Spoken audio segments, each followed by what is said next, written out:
സാറ്റിസ്ഫാക്ഷന്റെ അല്ല ഈ പറയുന്നത് ട്രാൻസ്ജെൻഡേഴ്സ് ആയതുകൊണ്ട് അവരോട് എന്തും ചെയ്യാം. അത് കാരണം പറയുന്ന ഇതാണല്ലോ, ഞാൻ ഹാപ്പി ആയില്ല എന്നായിരിക്കും കാരണം പറയുക, അല്ലെങ്കിൽ വേറെ എന്തെങ്കിലും കാരണം പറയും, നിങ്ങൾ ട്രാൻസ് അല്ലേ, നിങ്ങൾക്ക് ഇങ്ങനെയല്ലേ ഫിസിക്കൽ കണ്ടീഷൻ, അതുകൊണ്ട് തരുന്നില്ല എന്ന രീതിയിൽ പറഞ്ഞേക്കാം.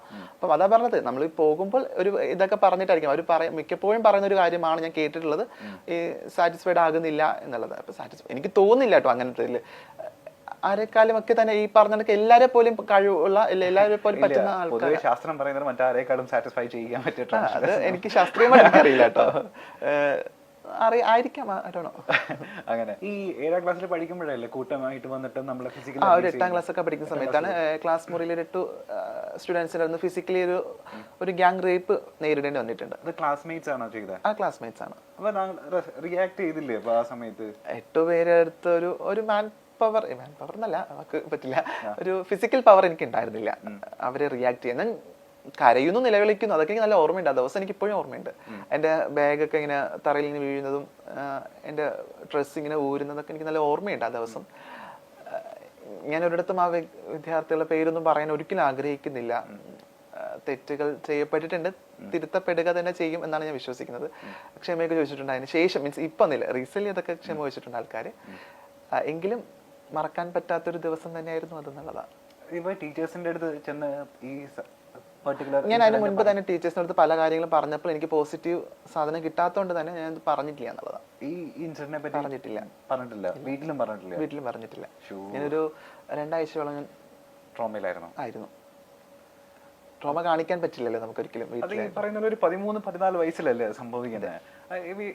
ഇപ്പൊ സ്കൂളിലൊക്കെ പോയിട്ട് അല്ലെങ്കിൽ ഒരു വേദികളിലൊക്കെ പോയിട്ട് പ്രസംഗിക്കുന്ന ആളല്ലേ, അപ്പം പറയാറുണ്ട്, അതായത് ടീച്ചേഴ്സിന്റെ ഈ നിരന്തരം പറയാറുണ്ട് ഞാൻ ടീച്ചേഴ്സിന്. കാരണം നമുക്ക് ക്ലാസ് മുറിക്കകത്ത് ഭയങ്കര നാളത്തെ സൊസൈറ്റി ഉണ്ടാക്കാൻ പറ്റുന്നത് വലിയ സത്യമാണ്. അപ്പോൾ ക്ലാസ് മുറിയിൽ ഇരിക്കുന്ന കുട്ടികളടുത്ത് പറഞ്ഞ് പഠിപ്പിക്കേണ്ടത് അധ്യാപകരാണ്. നമ്മൾ അധ്യാപകർക്ക് ഇത്തരം വിഷയങ്ങളെ പറ്റി ധാരണ ഇല്ല എന്നുള്ളതാണ് വേറൊരു സങ്കടം.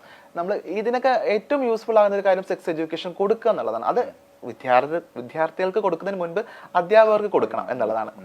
അധ്യാപകർക്ക് പറഞ്ഞു കൊടുക്കണം എന്താണ് എന്നുള്ളത്, എന്താണ് ഈ ബാഡ് ടച്ചും ഗുഡ് ടച്ചും, ഇല്ല എന്താണ് സെക്സ്, എന്താണ് ജെൻഡർ, സെക്ഷുവാലിറ്റി ഒക്കെ പറഞ്ഞ് പഠിപ്പിക്കണം. അങ്ങനെ പറഞ്ഞ് പഠിപ്പിക്കുകയാണെങ്കിൽ ഒരു പക്ഷെ തിരുത്തപ്പെടാം. എങ്കിലും അധ്യാപകർ മനസ്സിലാക്കേണ്ട ഒരു കാര്യമുണ്ട്, വിദ്യാർത്ഥികളാണ് അവര്, ആണല്ല പെണ്ണല്ല, അതിനപ്പുറത്തേക്ക് അവർ വിദ്യാർത്ഥികളാണ്, അവർ മനുഷ്യരാണ്. അവർക്ക് എന്തെങ്കിലും ഉപദ്രവം ഏൽക്കുമ്പോൾ അത് മറ്റുള്ളവരെ അതെങ്ങനെ റിയാക്ട് ചെയ്യണം എന്നുള്ള കൃത്യമായുള്ള ബോധം ഉണ്ടാവണം. അതിന് ജെൻഡർ നോക്കുന്നത് ഭയങ്കര ബുദ്ധിമുട്ടാണ്. ഇത് എനിക്ക് മാത്രം സംഭവിച്ച വിഷയങ്ങളൊന്നും അല്ല, പലർക്കും സംഭവിച്ചിട്ടുണ്ട് എന്നുള്ളതാണ്. ഞാൻ ചോദിക്കട്ടെ, ഇപ്പോൾ നമ്മളിപ്പോ കുറച്ച് ഫെമിനിൻ ആയിട്ടുള്ള ഒരു നടത്തം ഉണ്ടെങ്കിൽ, അല്ലെങ്കിൽ ഫെമിനിൻ ആയിട്ട് നമ്മൾ സംസാരിക്കുന്നുണ്ടെങ്കിൽ, ഈ പറയുന്ന നാട്ടുകാർ ആയിട്ടുള്ള കുറെ വൃത്തികെട്ടന്മാരെ നമ്മുടെ ചൂഷണം ചെയ്യാൻ താല്പര്യമുണ്ട്, സാധ്യതയുണ്ട്. ബസ്സിൽ പോകുന്ന സമയത്ത് അല്ലെങ്കിൽ ഒറ്റപ്പെട്ട് നിൽക്കുന്ന സമയത്തൊക്കെ ഈ പറയുന്ന ഒരു മോശം അപ്രോച്ച് ഉണ്ടാവാൻ ചാൻസ് ഉണ്ട്. ഈ മോശം അപ്രോച്ച് വരുന്ന സമയത്തൊക്കെ ഈ 14 വയസ്സിന് ശേഷം എങ്ങനെ അതിനെയൊക്കെ തരണം ചെയ്തിട്ടുള്ളത്? അപ്പോൾ ഇതില് ഒരു ചെറിയൊരു ഇതുള്ളത്, ഫെമിനൻ ആയിരിക്കുന്ന എല്ലാവരും ട്രാൻസ്ജെൻഡേഴ്സ് ആകില്ല, പല ടൈപ്പ്. പക്ഷെ ഫെമിനൻ ആയിട്ടുള്ള ആൾക്കാർക്കൊക്കെ ഫിസിക്കലി ഇത് സെയിം സിറ്റുവേഷൻ സമയത്തൊക്കെ ഉണ്ടാവും.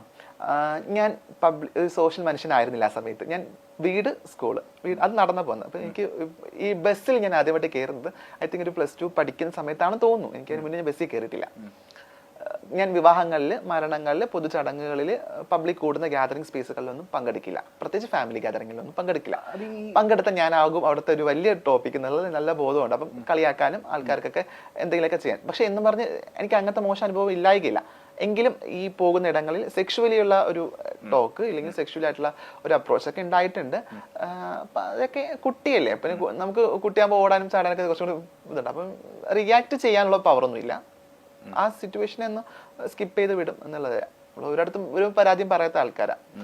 പറയാനുള്ള ധൈര്യം ഇല്ല, പറയാൻ പറ്റാറില്ല. എനിക്ക് എപ്പോഴും ഓർമ്മയുണ്ട്, ഞാൻ +2 ഞങ്ങൾ പഠിക്കുമ്പം ഞാൻ എൻ്റെ ഫ്രണ്ട്സിൻ്റെ അന്ന് അങ്ങനെ നിർബന്ധിക്കപ്പെട്ടൊരു ദിവസം, ഫ്രണ്ട്സിനോട് ഇങ്ങനെ പുറത്ത് പോകണം എന്ന് ഇങ്ങനെ ഫ്രണ്ട്സൊക്കെ നിർബന്ധിച്ചൊരു ദിവസം ആണെന്ന് തോന്നുന്നു.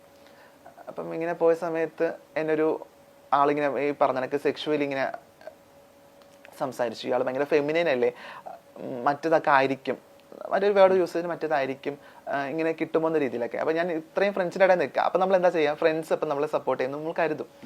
അവിടെ അതല്ല സംഭവിച്ചത് എന്നുള്ളതാണ്. ആ ഫ്രണ്ട്സ് തിരിച്ച് അതെ, അതൊരു ഇങ്ങനെയൊക്കെ ഉണ്ടാകുക എന്നുള്ളത് നമ്മൾ സ്വയം നമ്മൾ ചിന്തിക്കുമ്പോൾ നമുക്ക് ഒട്ടും പറ്റില്ല അങ്ങനത്തെ സിറ്റുവേഷനൊക്കെ എങ്ങനെ ടോളറേറ്റ് ചെയ്യുന്നുള്ളത്.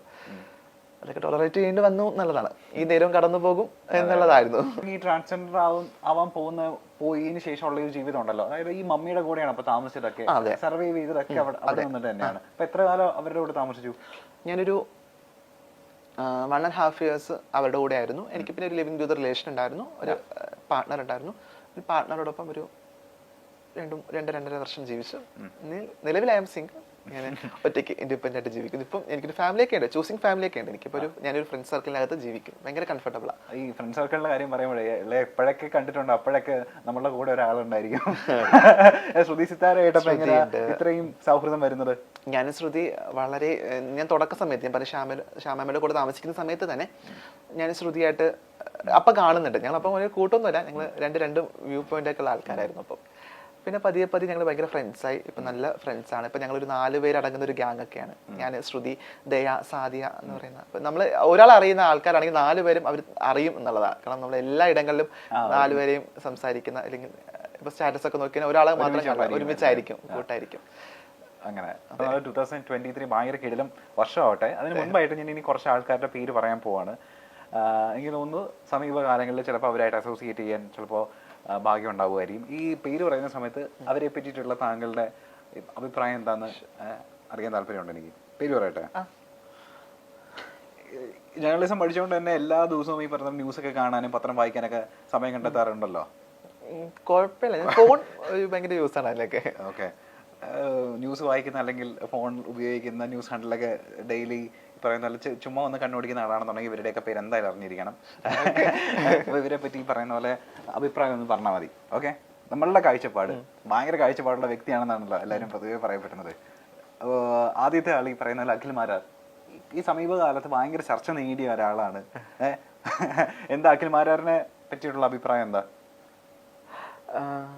നല്ലൊരു വിമർശകനാണെന്ന് തോന്നിയിട്ടുണ്ട്. ചില കണ്ടന്റ്സ് ഒക്കെ പറയുമ്പോൾ